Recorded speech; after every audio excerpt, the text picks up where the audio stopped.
I'm so glad to be joined by Professor Gerald Horne, who currently holds the Morris Professorship of History and African American Studies, author of more than 30 books, including Paul Robeson, The Artist as Revolutionary, Race to Revolution, the U.S. and Cuba During Slavery and Jim Crow, The Counter-Revolution of 1776, and on and on and on. It's a real pleasure to have you here today. Thank you for inviting me. So I confess the reason that I first decided to reach out was because a couple of weeks ago, the left, the broad online left, was embroiled in a little discussion, as the leftists want to do, about the merits of a kind of left patriotism. And there were two pretty distinct flanks.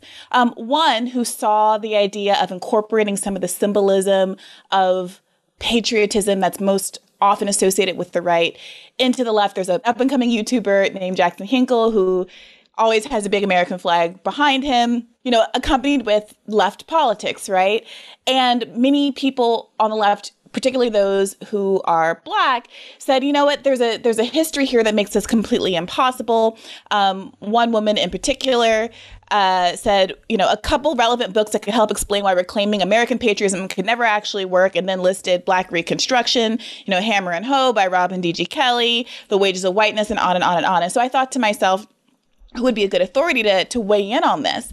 And I saw that you had recently written a piece called Against Left-Wing White Nationalism in Monthly Review, an independent socialist magazine, where you take on some of these arguments. So as someone who knows the history, particularly of Blacks in America, more than perhaps almost any other scholar, and who shares a kind of left politics, I wanted you to weigh in. What are your thoughts on this idea that a kind of left-wing patriotism could be useful to the left project?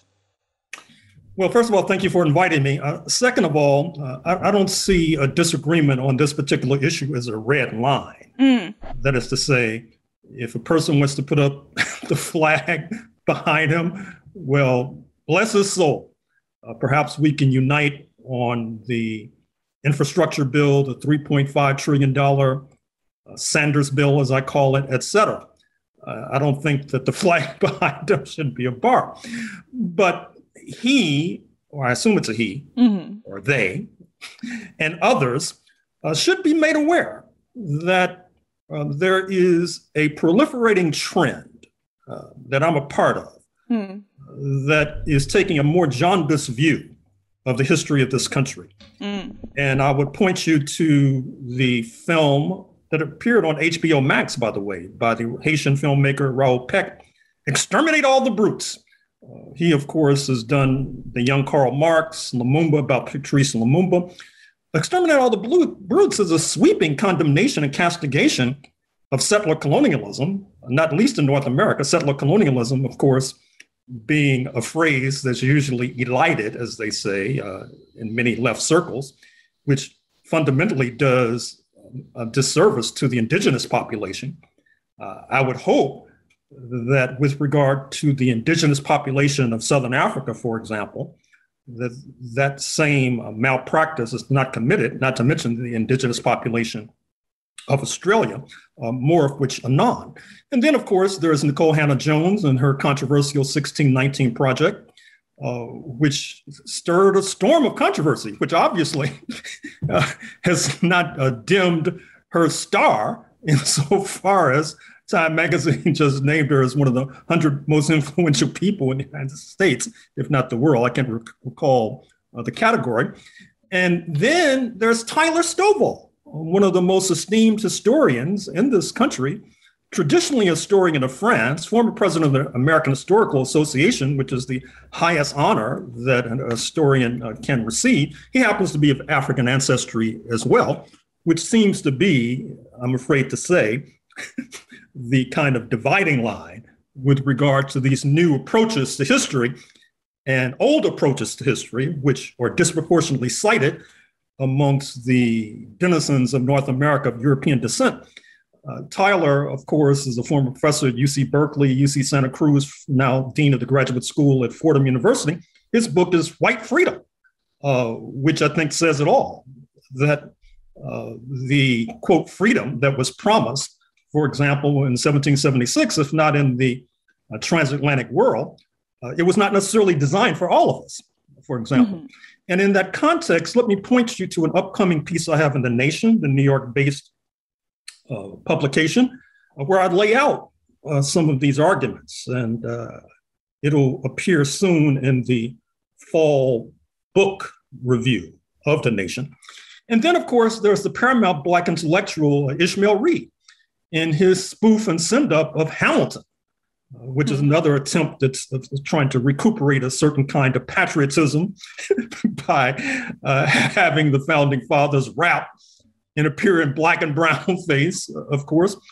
Ishmael spoofs relentlessly that Disney come Broadway extravaganza. And I think then of course I'd be remiss if I ignored Roxanne Dunbar Ortiz, who's doing some of the same things from the point of view of indigenous populations, which have little reason to celebrate US patriotism. And once again, one of the curious omissions and flaws of the US left is really sweeping under the rug the Native American question, which is it's really sort of opportunism of the rankest sort, utterly despicable, if I might say. And I think that these arguments and analyses also inferentially point to the conclusion in the book that's published September 21st, 2021 by Bob Woodward and Robert Costa of the Washington Post, Peril, where they report how then CIA Director Gina Haspel, just a few months ago in January 2021, were pointing to the possibility of a right-wing coup in the United States, and how supposedly, this is according to the Business Insider, which of course is controlled by German interests, that then Secretary of State Michael Pompeo was complaining about neo-Nazis at the highest level of the Defense Department. Now, how does this grand Republican Democratic experiment arrive at this point where officialdom are warning against fascism? By the way, I should also mention, and I mentioned this in my 1776 book as well, that is very curious, is it not? And speaking of curious, the lack of curiosity of many of these folks on the left is rather staggering. I mean, here you have across the border a control group, speaking of Canada, which did not rebel against British rule. And of course, right now, not only has a left-leaning party, speaking of the NDP, which did quite well in the election results just announced on September 21st, but also has the single-payer healthcare system, which we're constantly told that is the gold standard, which we can only dream about in this country. In my 1776 book, I not only compared the United States to Canada, using Canada as a control group, and by the way, about 5% of Canada's population is indigenous, compared to the population in the United States. I'm writing a book about Texas as we speak, which I posit is sort of the logical successor, the connective tissue between 1776 on the one hand and 1861 on the other, in terms of being revolts, this time a revolt and secession from Mexico, as opposed to a revolt and secession against the British Empire and a revolt and secession against the United States in order to perpetuate slavery. You know, Texas, the leaders explicitly call for extermination of the indigenous population of Texas. And yet, Texas now is the second largest state in the United States of America. It's leading the way in this fast break to the right, which we're supposed to all ignore this because we're so consumed with this idea of this grand democratic experiment of 1776. So we have to sweep history under the rug. As I say in my book on 1776, when I make this argument, it's very curious. Not only myself, but in The Nation, I reviewed the book by Eric Williams, author of Capitalism and Slavery, which comes out in the 1940s. He's also a founding father of Trinidad and Tobago. So both Eric Williams, myself, and others, we make this argument that the revolts of the enslaved caused London to reconsider enslavement. Even today, even as we speak, when you see that argument reviewed by people in 2021, including reviewing my work, they ignore the enslaved. They can't imagine the enslaved. They always talk about how the abolitionist movement it's stirred by 1776, or it's ludicrous to talk about abolitionism in London. We're talking about the enslaved. We're talking about people freeing themselves. I thought these people on the left admired agency. Well, Professor Horne, I want to maybe like take several steps back, because I think we're now in the center of an argument that's been happening. You've kind of like plunged us deep into the center of an argument that's been happening that a lot of our listeners are not necessarily going to be aware of. I, of course, have listened to many interviews that you've done leading up to this. And so I have a sense of where you're coming from in this. But maybe we can narrow this down and recenter people by coming back to this original question, which is an embrace of a kind of patriotism necessarily the same thing as embracing a kind of jingoism that would want to sweep under the rug, as you say, the ugly aspects of American history? You indicated in your initial answer that you don't think it's a hard line here.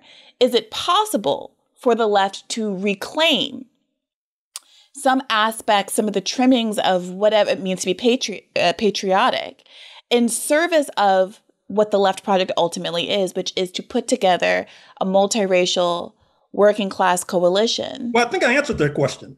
As I said, if somebody wants to put up a U.S. flag behind them and we can unite on climate change, police terror, suppression of the vote, women's reproductive rights, right on. But if you want me to sign up to 1776 and everything that flowed from it, no, absolutely not. Well, what does it mean to sign up for 1776 and everything? It means like saluting the flag, thinking the United States is a great democrat, everything I just said. This is great democratic, ignoring the history of Canada, ignoring the history of Australia, ignoring the history of Southern Africa, where you had a revolt against British rule at the end of the 19th century, not unlike the United States of America, that led to land grabs, not unlike the United States of America. That's what 1776 is all about. And so, no, I'm not down with that. Right. I think what's so frustrating about this conversation, as it's typically had, is that there is a presumption that hanging a flag or, saying, at least not conceding the point when Republicans or conservatives say things like the left doesn't like America, you don't like America. Hey, they used to say I wasn't human. So, these people in the United States, they say all sorts of stuff. Am I supposed to bow down to that just because they say it? No, certainly not. But there is, I think, a presumption that the people who say they love America are necessarily referring to those parts that I think most of us would object to. So, for example, don't ask me to say what they're referring to. Ask them what they're referring to. So, for example, 76% of Americans consider themselves to be very or somewhat patriotic. 76%.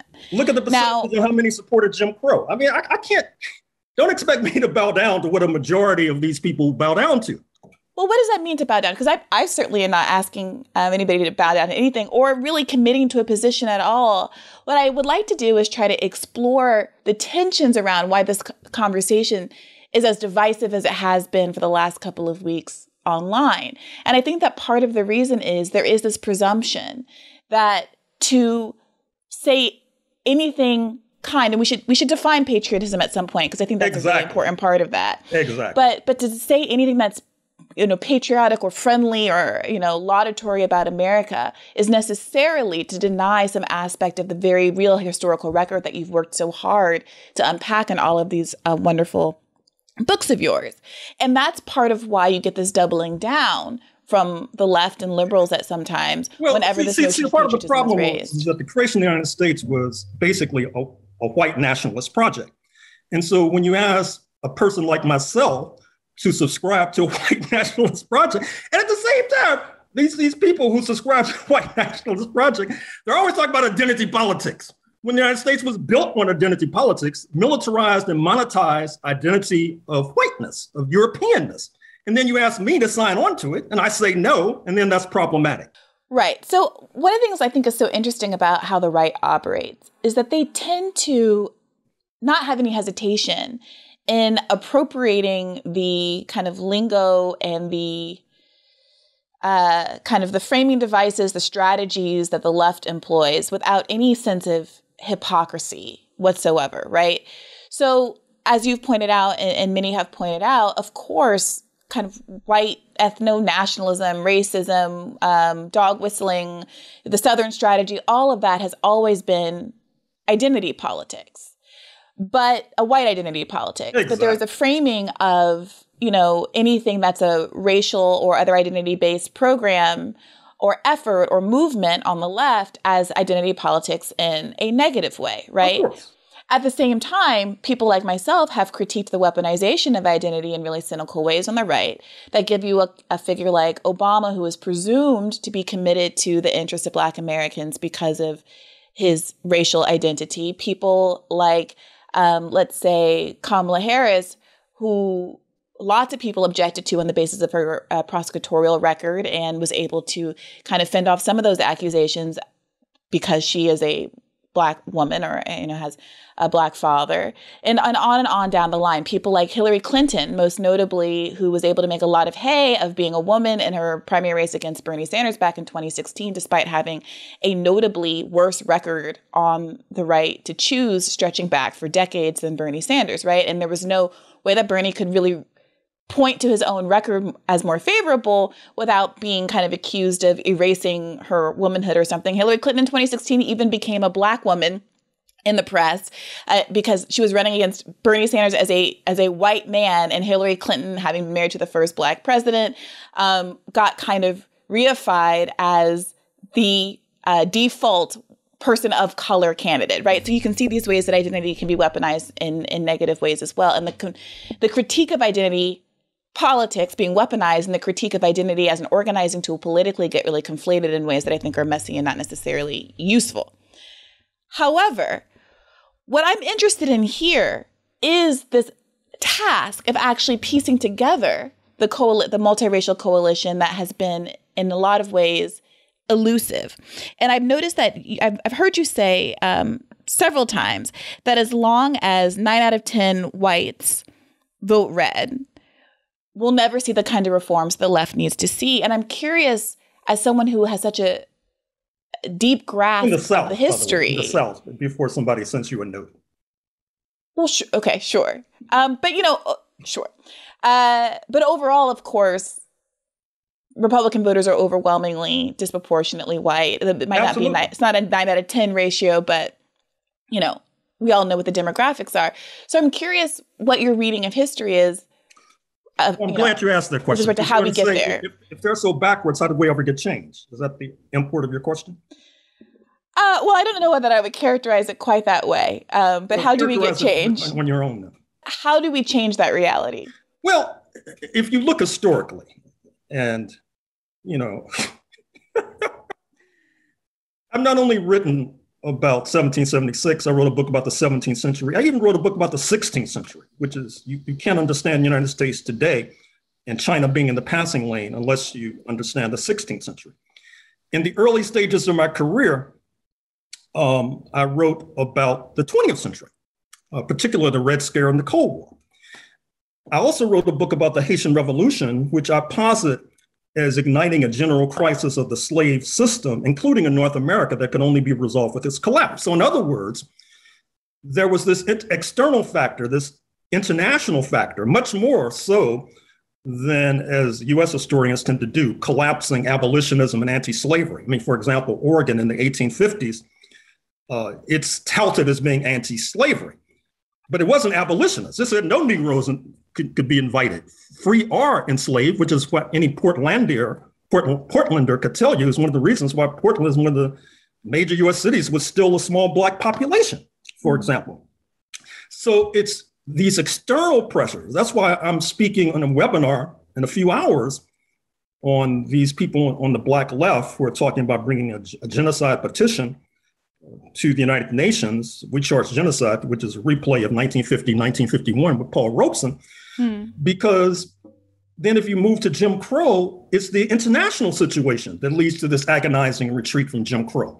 That is to say, the United States in the Cold War with the Soviet Union finding it difficult to appeal to African and Caribbean nations surging to independence. And so what happens is that the push from below of the victims of Jim Crow combined with elites such as Earl Warren in the US Supreme Court and others who are trying to recuperate the deteriorating global position of the United States, which then creates a dynamic that leads to the retreat of Jim Crow, despite riots in Little Rock, Arkansas in 1957, Oxford, Mississippi in 1962, Boston in 1970s with regard to busing, Yonkers, New York in the 1980s, despite the fact that our alleged and purported class allies are revolting against our being invited into the body politic. This is pushed through, but it's international, the international correlation of forces. And so my advice to these people in this webinar is that certainly don't ignore the domestic scene before someone leaps and tries to make that silly argument. But you need to pay more attention to the international situation, for example. You need to pay more attention to the fact that CARICOM and African Union had a summit on September 7th, no Black Americans anywhere to be found, even though they kept being referenced to the Pan-African Congress of 1945 in Manchester, England, which Black Americans basically organized, for example. And this obviously is a result of these compromises, anti-Jim Crow compromises that were made, where in return for signing on to the US project, and this, signing on to left-wing white nationalism, basically, we get these minor anti-Jim Crow concessions, but in return, we have to be so-called full US citizens. That's the price of the ticket. And so therefore we jettison our international alliances, which has now led us to the brink of what I mentioned a moment ago, of Gino Haspel of the CIA talking about right-wing coups and Michael Pompeo complaining about neo-Nazism. Can you unpack some of that history a bit more specifically, if you could? I've heard you talk elsewhere about the kind of grand compromise that was made between a lot of left, radical, socialist, communist Black Americans in the midst of the civil rights movement, et cetera. And the trade-off being to give up some of the internationalism, to give up some of the radicals. That was an NAACP who made it. It was made against the interests of the left radicals. Okay. It was the NAACP, which is still with us, that basically accepted those compromises. They're the ones who threw brickbats at Paul Robeson, for example.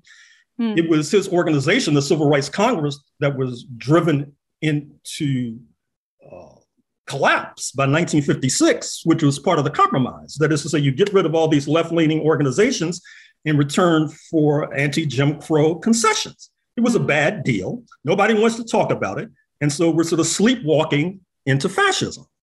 Yeah, it strikes me that those kinds of compromises repeatedly get made, right? You see that happen over and over again in the course of history. You see a kind of acceptance that an incremental path is the only way.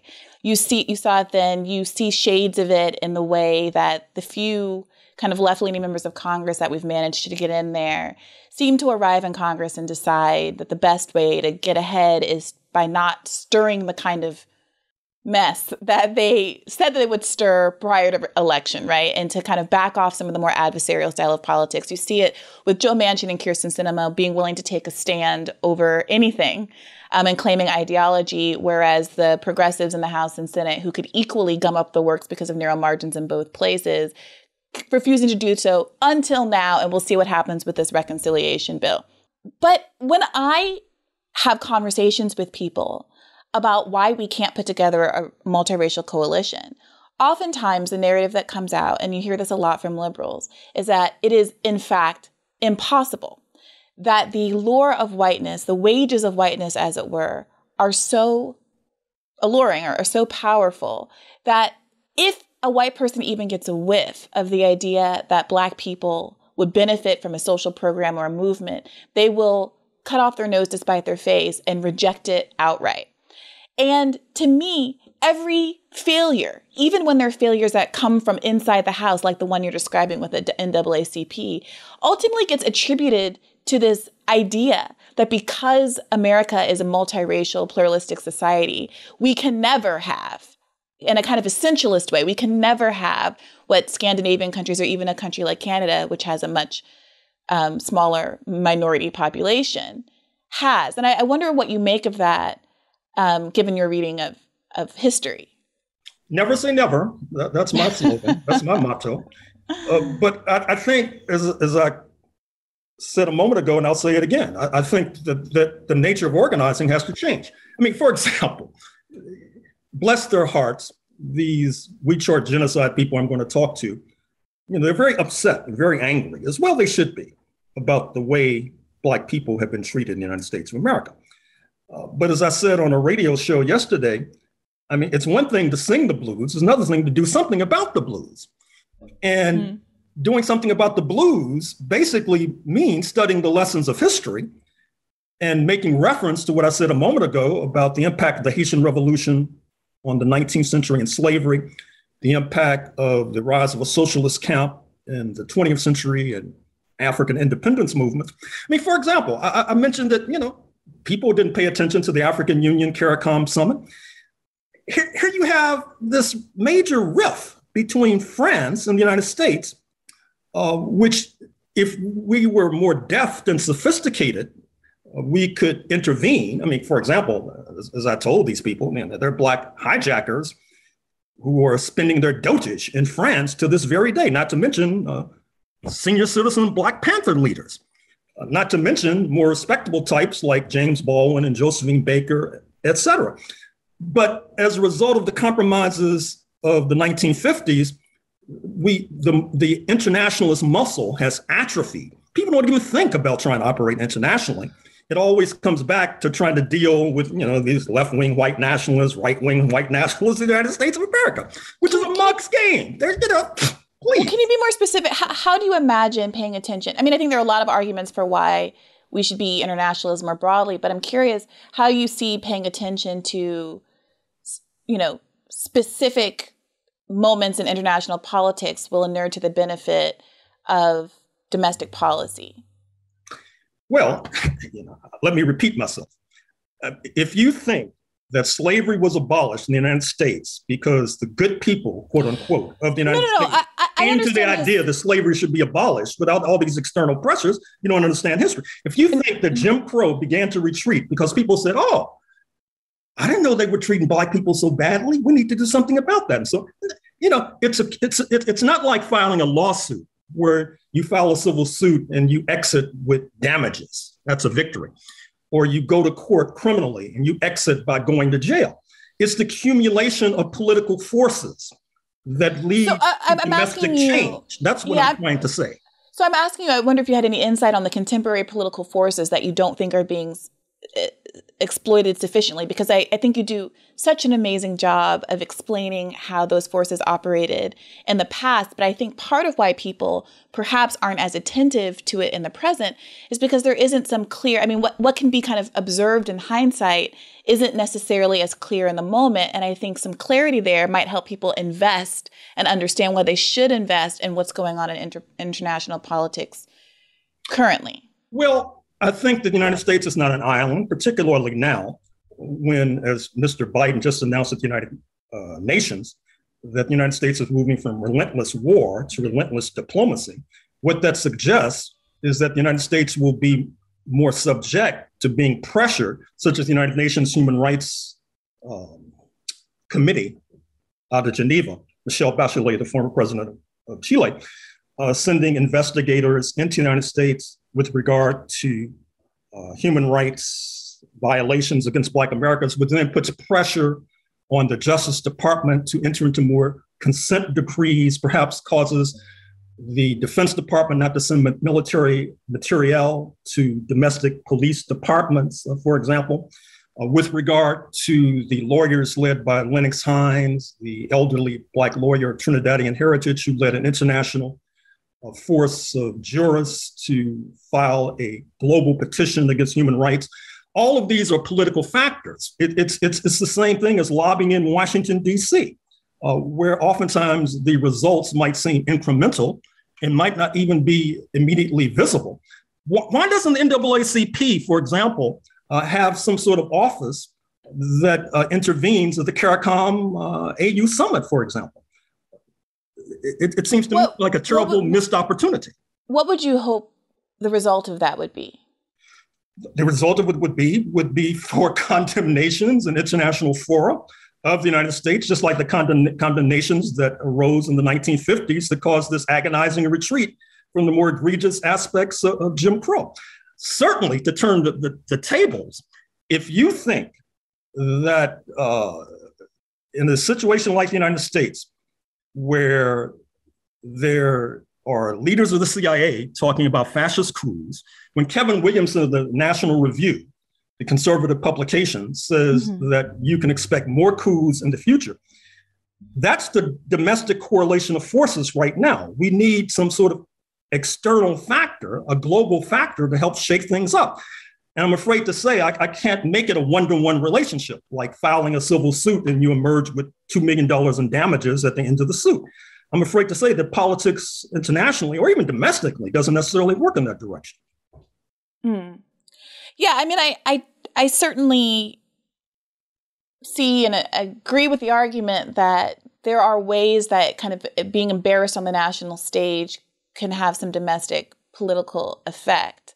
Although I will say in the years following, in the moments following Trump's presidency, I do have some skepticism about how much kind of national embarrassment and shame really will motivate political actors here at home. And obviously there's kind of these kind of counter-historical moments where Eleanor Roosevelt kind of famously shut down efforts of Black Americans to be heard at the UN as it was being founded. Very true. Very good.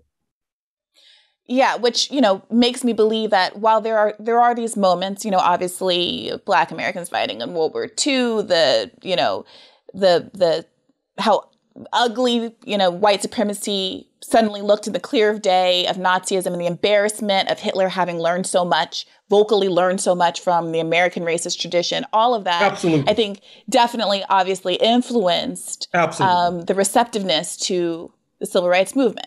Yes. And the changes that occurred. Here. Brilliant. But at the same time, there are domestic efforts being made, right? It's the rise of a different kind of social media television that made more visible the oppression of Black Americans and made it more difficult to sweep those kinds of things under the rug. Particularly when under the global spotlight.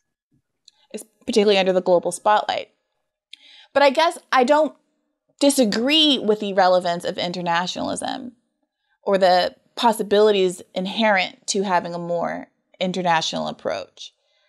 However, I am still stuck on this question. I'm also interested in, at the same time, this very domestic narrative, which history is deployed so often to argue, which is that it's this kind of fatalism that says that because of white nationalism and white supremacy, the wages of whiteness, patriotism being part of that, that there can never be any domestic coalition that is in fact multiracial. And you write in your most recent piece that there's basically a multi-class white coalition that takes precedence. So you write, thus, when Euro-Americans vote across class lines for faux billionaires, we are instructed that the reason is that the opposition did not meet their exacting progressive standards. Hence, they voted for the right.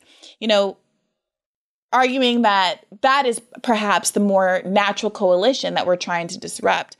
Do you think that that's necessarily the more attractive union? Well, I'm glad you quoted that because it really, that was designed to expose some of the debilities and frailties of some of our friends on the left. They're always telling us, well, the reason why these Euro-Americans, they vote for the right because the Democrats are not doing a good enough job. Well, first of all, that begs the question, does it make Black people chumps? We vote for the Democrats 9 out of 10. I guess we're chumps, whereas the right-wing whites are farsighted. Well, let's take that on for a second, because I see that argument. But can I just finish the point? Sure. And if these Euro-Americans are looking for a left, why don't they vote for the Greens? Why don't they join DSA?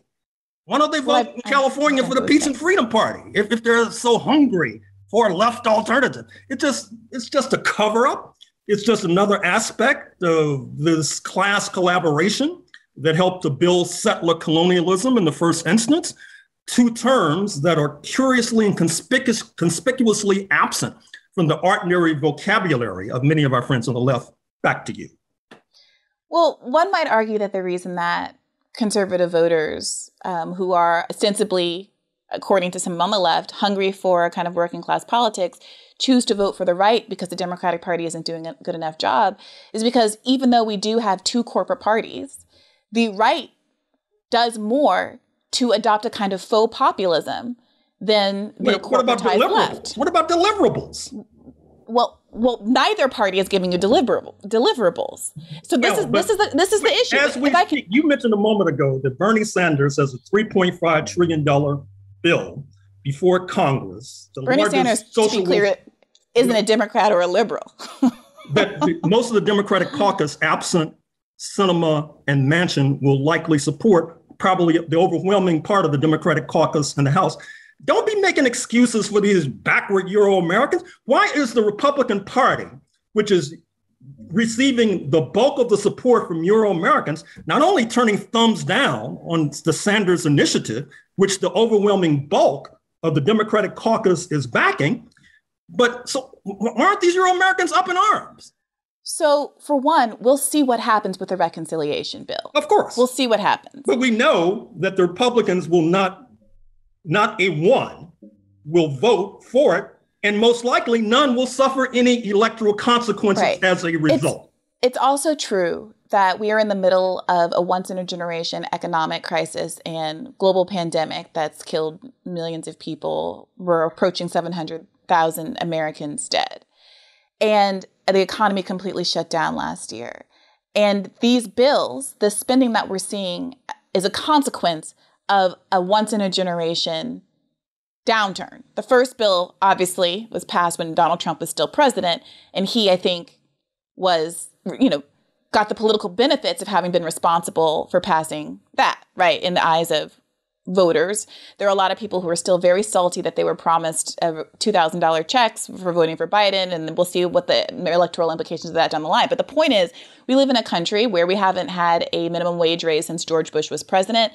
Both parties have largely abandoned the working class. There are obviously differences between What about the agency of the American working class? Don't they have something to do with that? There are obviously differences between Republicans and Democrats. But to my initial point, Republicans do a better job of doing a faux kind of populism that's aimed break at that down. Which is anti-choice. That's faux populism. Wait. That's aimed at disguising the extent to which they, of course, like the Democrats, are a corporate party that is primarily devoted to giving tax breaks to the rich, fostering monopolies, suppressing speech, doing everything that is anti-democratic in nature. So what is faux populism? Yes. This brings us back to the question of patriotism and nationalism.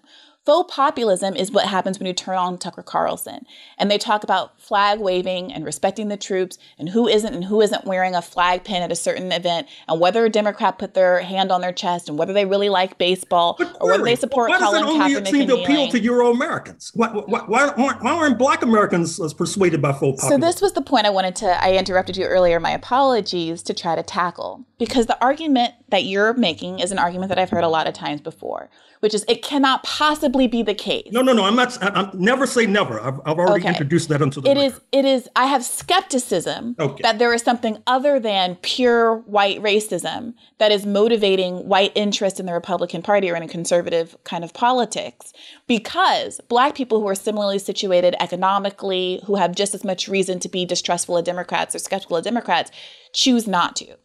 And my response to that is to say, Black people are obviously primed to have a different reaction to obviously racialized politics than white people.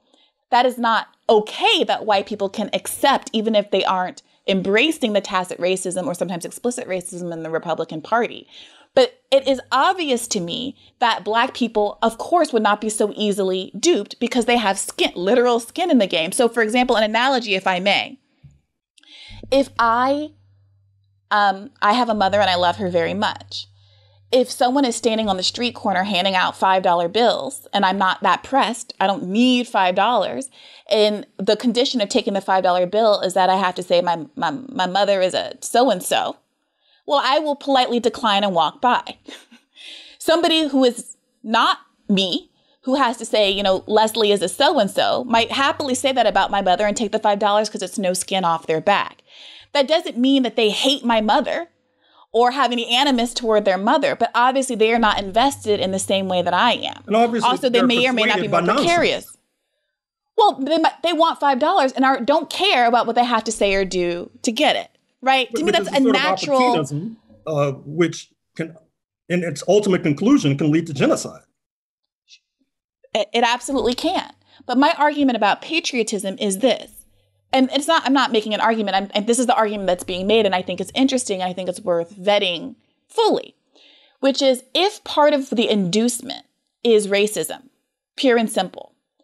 But part of the other factors. Because national chauvinism is a factor too. Well, I'm getting to those. But part of the inducement is also other factors like patriotism, which doesn't necessarily require racism, right? And we need to get to a definition of patriotism. I want to play you a clip. Then would it not behoove the left to take those kind of symbolic trappings that aren't necessarily... I'm not anybody on the left who wants to raise the flag, sing a full-throated version of the Star-Spangled Banner, even though in the third stanza they denounce Black people. I've already made that clear.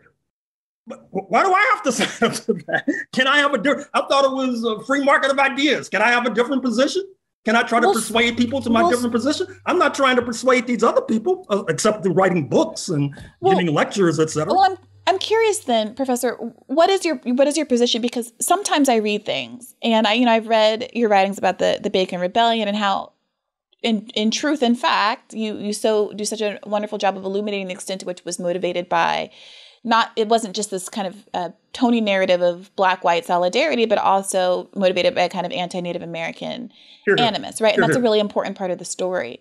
But so often that those kinds of historical moments are read as saying, well, the fact that there was a negative element in it means that there could not be genuine solidarity in any other instance. And I think about, moments like Blair Mountain, which is another one of these historical moments. The 1930s, the CIO, Communist Party. I've written books about that, by the way. Let's say that for the record. Well, could you perhaps maybe give a brief gloss of what happened there and then what your takeaway from a historical moment like that is? Well, what happens, not only in the United States in the 1930s, but globally, is that 1917, the Bolshevik Revolution, is a political rupture. It leads to the formation of communist parties globally. It leads to the formation of International Labor Defense, which then, under the guise of the Scottsboro case, globalizes the struggle against Jim Crow. And not unlike the struggle against apartheid in the 1980s and 1990s, it puts enormous pressure on the United States to move away from the more egregious aspects of Jim Crow, such as, they're picketing and pelting US embassies and legations all over the world. Likewise, because of the economic collapse, that gives impetus to the organizing of the CIO. And of course, Black workers like Ferdinand Smith, born in Jamaica, who I wrote an entire biography about, was very critical to that particular struggle, even though the New Deal, as you know, discriminated against Black workers. So yes, as I said, never say never. I would never be in the position. I'm not one of these traditional US Black nationalists. I may be a Black nationalist, but not in the way it's popularly understood in 2021. What does that mean? What it means is that I don't think that the fellow denizens of North America are devils, for example. Okay. That's not my philosophy. People want to put you in that position because then they can dismiss you and don't have to deal with everything you're saying. They can just sweep you under the rug like they sweep Native Americans under the rug. I understand that. So yes, there have been historical moments, oftentimes, once again, based upon external factors like the Bolshevik Revolution, which gives rise to the Communist Party and gives a shot of adrenaline to the left, that can move the needle in the United States of America. I've written entire books about that. That's how I started out my historical career. Perhaps this is a good moment to go ahead and listen to when this debate was happening. And I was Googling around to see if there was anybody who had shed some political insight into this off of Twitter. I came across a lecture by Micheal Parenti where he touches on this idea of patriotism and gives a definition of what a left patriotism could look like. Can we listen to that, Ben? Conservatives palm themselves off as being more patriotic than liberals. Liberals think they're more patriotic than socialists and others on the left. But we on the left are second to no one in our patriotism. We want perestroika, we want fundamental restructuring and democratization of overseas and domestic policies. We want a restructuring and democratization of the political process, the values, institutions, the economy, and the class power of this country. We real patriots say, along with Albert Camus, I want to love my country and justice too. And in fact, I believe that the only way you can be a real patriot is to love justice. Because you can't be patriotic to something that's unjust. We want to spend less time trying to save the world with bombers and battleships and more time healing ourselves. This is not just a good idea or a noble pronouncement. It is a historical necessity. This country does not belong to Ronald Reagan and his billionaire friends, although they act like it does. It belongs to us, and sooner or later, we will take it back. Thank you. Reaction? Yeah. Hey, I know Micheal Parenti. I admire Micheal Parenti. I have no quarrel with those particular words. I would never get in a sectarian dispute with regard to what he just said. But at the same time, I don't think you could connect what he said to 1776 and slave labor camps and genocide against Native Americans. That's the difference. But even though I believe that, I wouldn't necessarily, if we were in a political meeting, I wouldn't necessarily raise that. If we were in a political debate, I would raise it. Why you say you can't connect his words to 1776 and slavery? What would be the impetus? Well, because 1776 was based on injustice. It was a settler revolt. I know you don't like me to go into history, but it was a settler revolt. I love for you to go into history. It was a settler revolt, not unlike the settler revolt in Algeria in the 1950s and 1960s, not unlike the settler revolt in Rhodesia, now Zimbabwe, in 1965, where Ian Smith and the National Front said explicitly they were walking in the footsteps of 1776, not unlike the settler revolt at the tip of Africa by the Afrikaners against British colonialism, where the Africans, like the Africans in North America, did not side with the Afrikaners. See, that's the problem. And it seems to me, even though I'm not necessarily going to get into the sectarian disputes, I think that there's a reason why people are talking ominously about fascism. There's a reason why the left wing in this country is so weak. And it may have something to do with their conception of history. It may have something to do with their failure to comprehend history. It may have something to do with the fact that many Euro-Americans, instead of like the liberals saying that, oh, anti-Jim Crow was a logical extension of 1776, by their actions, many Euro-Americans are saying, no, well, what is the history that the left doesn't understand that makes it fail in its political? How many people invoke the term settler colonialism? It's just like if you're in South Africa, they never talk about apartheid before 1994. Help me understand, though, because I really do want to understand what specifically is using the word. I have no vote in this. It's not just using a phrase. It's the baggage that comes along with it. Settler colonialism was based on class collaboration. If you look at my book on the 16th century, which I recommend to you, by the way, if you look at what was eventually called North Carolina in the 1580s, the first English settlement, it was a class collaborationist project with the 1% in London sponsoring a multi-class coalition of Europeans on the eastern seaboard of North America for mutual benefits, such as expropriating the Native Americans and eventually bringing in enslaved Africans. Likewise, these incurious US leftists and historians, they don't even ask the question, the fundamental question, which a person from outer space would logically ask, which is that in light of Spain's first movers advantage, sponsoring Columbus in 1492, how is it that we're all in North America speaking English, particularly when it was a minor monarchy, speaking of England, on the fringes of Europe in the 1500s? A lot of it has to do with the transition from religion to race. That is to say that in Spanish Cuba, you could be a conquistador, and in other parts of so-called Spanish America, if you profess Catholicism.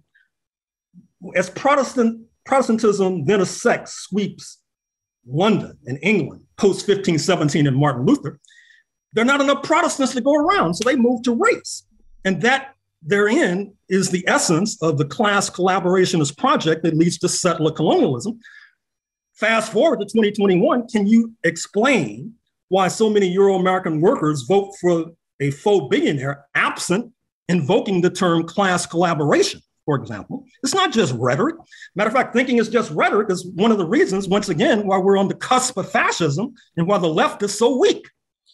Well, I guess as someone who's in communications, I would never put the word just in front of rhetoric. I think in many respects, the rhetoric is my entire ball game, which is why I'm so interested in talking to you about this and kind of unpacking this, because when I ask a question, when I'm asking these questions, it's not because I believe the opposite. It's because I genuinely, I've heard you say that the left needs to understand history better and that it would inform its project. But I guess I'm looking for clarity about what that would look like in practice. Understanding how we got here and applying terms. In practice. I mean, for example, look, as I say in The Nation, please look at my piece in The Nation, which comes out within days. Most of these U.S. historians, they're specialists. They look at the period between 1750 and 1783, or 1850 and 1865, or 1950 and 1965, 1965 to 1970. And so it's like coming into a movie, as I say in that piece you quoted against left-wing white nationalism, they come into the movie midway through and think they understand the plot. Or alternatively, they're like the jurors in the Rodney King case in 1992, when the slide defense lawyers don't play the tape of Rodney King being beaten from loop to loop, from beginning to end. They show snippets, and then the credulous jury is made to believe that, oh, that clip, that doesn't show any crime. That clip, that doesn't show any crime. So there needs to be a fundamental, Micheal Parenti talked about restructuring of society. There needs to be restructuring of the society that includes a society of scholars, leftists, and analysts.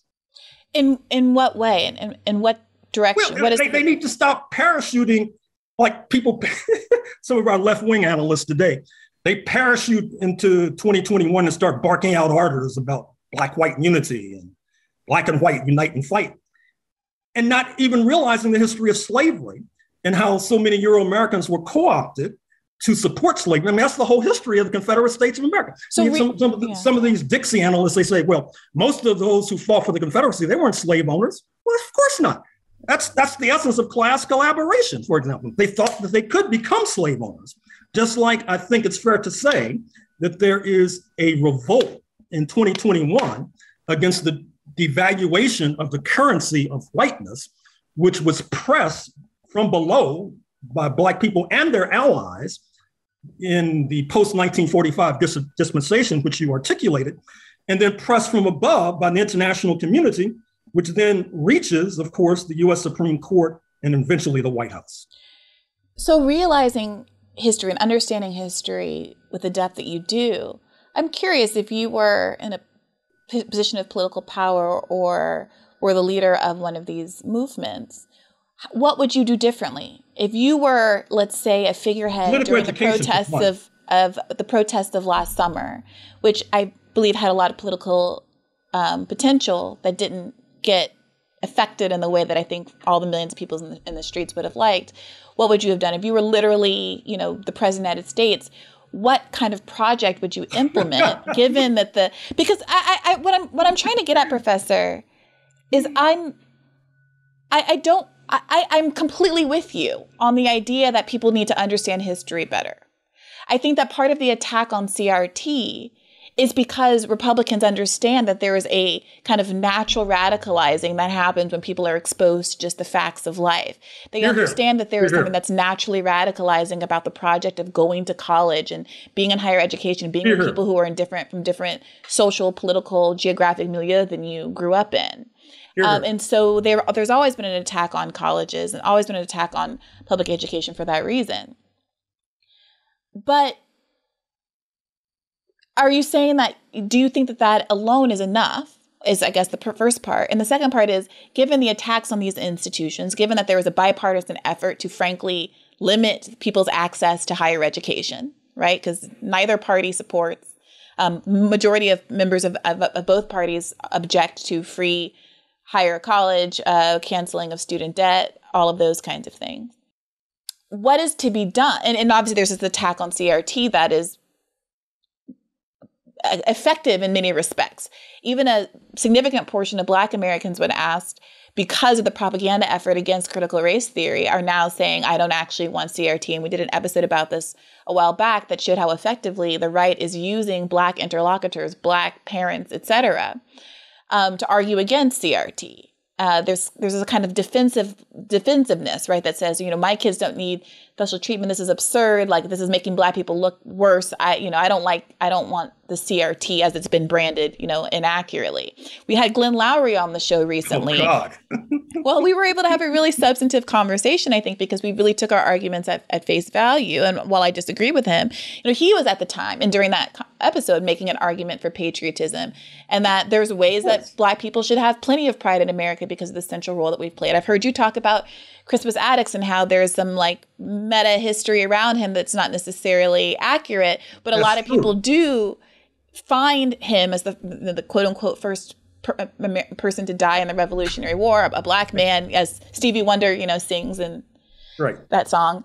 They find pride in that. And they find pride in that in part as a reaction to this kind of conservative right-wing framing that says patriotism is white. You're not a real American. You don't belong here. And people feel, even Black people feel empowered. Some Black people feel empowered by the idea that they do belong, that this is our country. Michelle Obama talks about my ancestors built the White House, right? And that tension there to me is really interesting, and it's filled with political potential.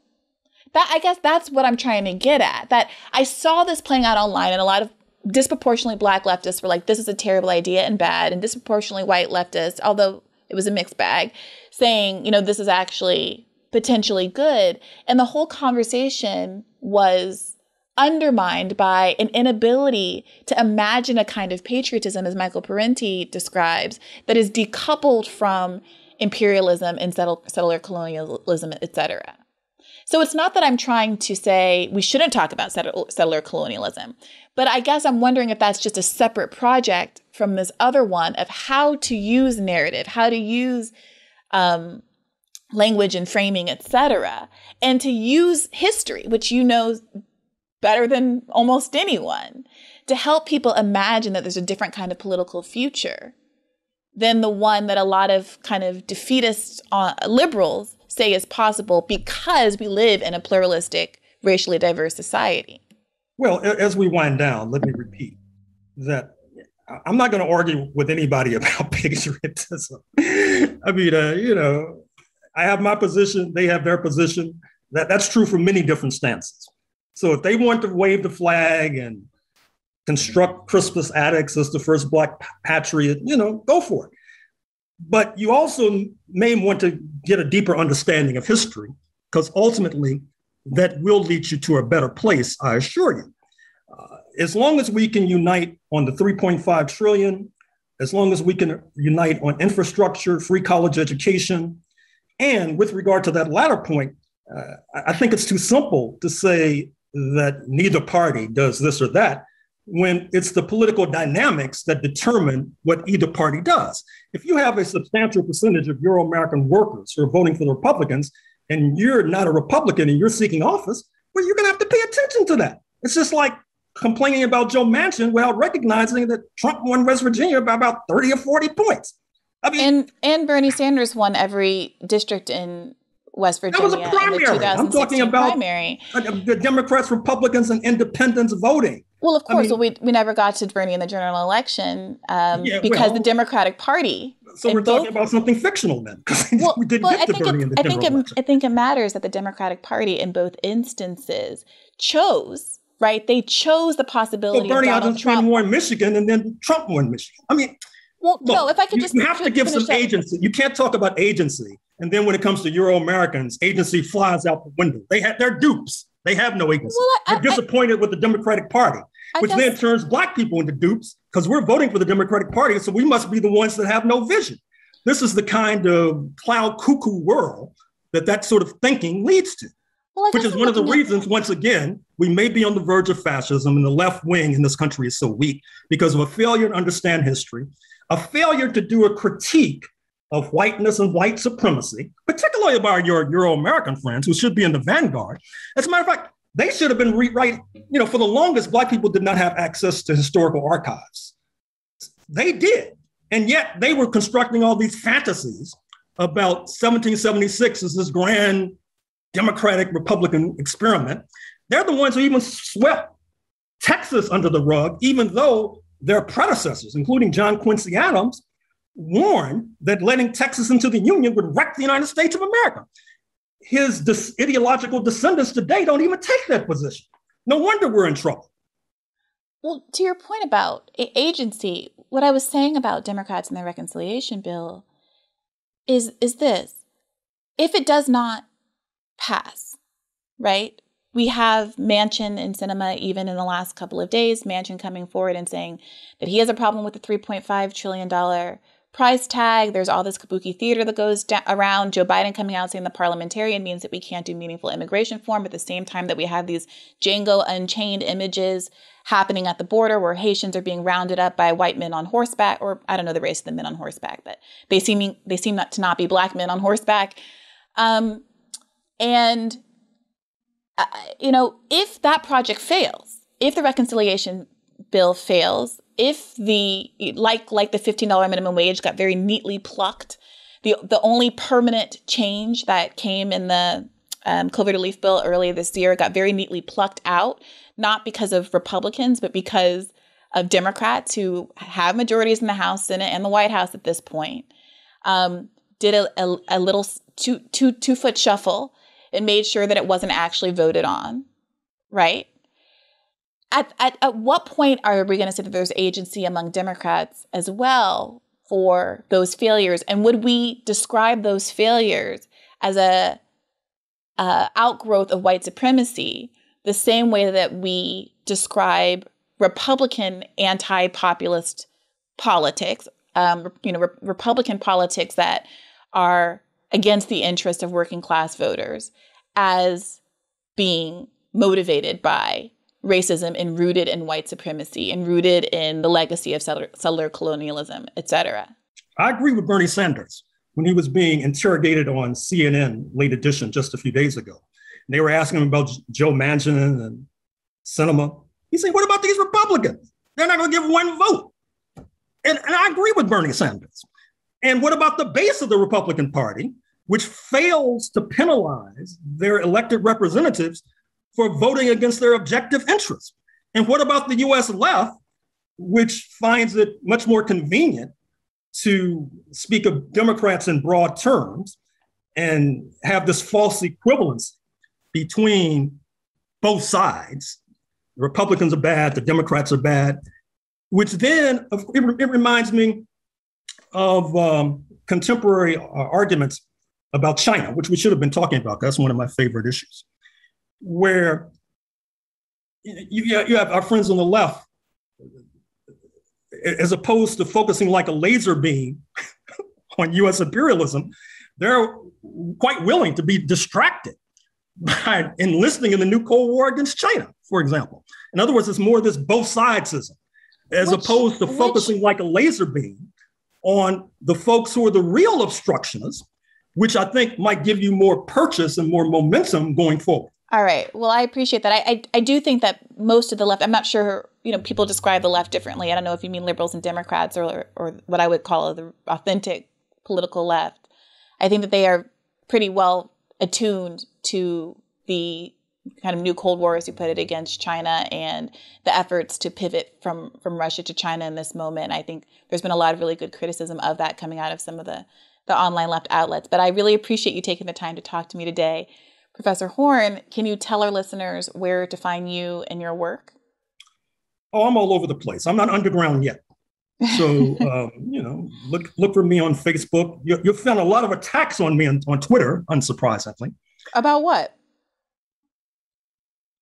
As I emailed a friend this morning, the casual reader on Twitter might think that my first name is Stalinist and my middle name is Hack. So, look it up. Okay. Well, thank you. Thank you so much. And to our listeners, keep the faith.